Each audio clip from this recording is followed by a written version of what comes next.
11 দল থেকে আমরা বের হয়ে আসছি। নির্বাচনের পর দেশের প্রধান বিরোধী জোট হিসেবে আত্মপ্রকাশ করেছিল জামাত ইসলামী ও জাতীয় নাগরিক পার্টি এনসিপি নেতৃত্বাধীন 11 দলীয় ঐক্য। কিন্তু মাত্র কয়েক মাসের ব্যবধানে সেই জোটেই এখন স্পষ্ট ভাঙনের সুর।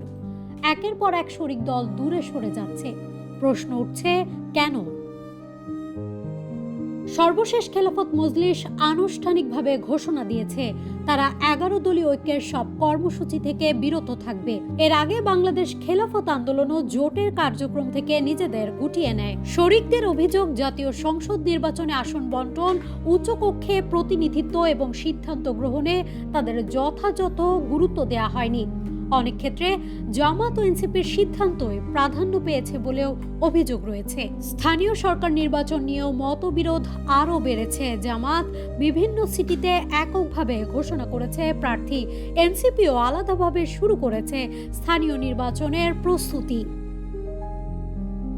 শরিক দলগুলোর দাবি, জোটে থেকেও তারা প্রত্যাশিত রাজনৈতিক মূল্যায়ন পায়নি। ফলে এখন অনেক দল নিজেদের সাংগঠনিক শক্তি বাড়ানোর দিকেই বেশি মনোযোগ দিচ্ছে। তবে এসব অভিযোগ অস্বীকার করেছে জামাতে ইসলামী। দলটির নেতারা বলছেন, এটি কোনো স্থানীয় জোট নয়, বরং জাতীয় নির্বাচনকে কেন্দ্র করে গড়ে ওঠা একটি নির্বাচনী সমঝোতা। শরিকদের সঙ্গে যোগাযোগ ও আলোচনা এখনো চলছে বলেও দাবি তাদের। বিশ্লেষকদের মতে, শরিকদের আস্থা ধরে রাখাই এখন 11 দলীয় ঐক্যের সবচেয়ে বড় চ্যালেঞ্জ। সামনে স্থানীয় সরকার নির্বাচন ও নতুন রাজনৈতিক সমীকরণ, এসবই ঠিক করে দেবে এই জোট টিকে থাকবে নাকি আরো ভাঙনের মুখে পড়বে। News desk, Manabzamin.